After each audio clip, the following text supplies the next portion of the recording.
बिस्मिल्लाहिर्रहमानिर्रहीम। अस्सलाम वालेकुम नाज़रीन। ईरान से आने वाला ज़ायरीन का एक काफ़िला फैसलाबाद एग्रीकल्चर यूनिवर्सिटी के पारस कैंपस में पहुंच चुका है।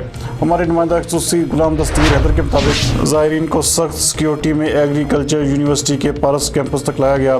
सिक्योरिटी एजेंसीज़ की बड़ी तादाद ज़ायरीन के साथ मौजूद थी। ज़ायरीन की तादाद तकरीबन 150 के लगभग बताई जा रही है। ईरान से मज़ीद आने वाले ज़ायरीन को भी फैसलाबाद में मुंतकिल करने का प्लान तरतीब दे दिया गया है। नाज़रीन, आपको एक बार फिर बताते चलें कि ईरान से आने वाले ज़ायरीन का एक काफ़िला फैसलाबाद की एग्रीकल्चर यूनिवर्सिटी के पारस कैंपस में पहुंच चुका है। ज़ायरीन को सख्त सिक्योरिटी में कैंपस लाया गया।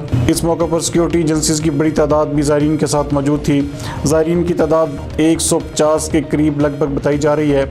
मज़ीद ईरान से आने वाले ज़ायरीन को भी फैसलाबाद में मुंतकिल करने के हवाले से प्लान को हतमी शक्ल दी जा रही है।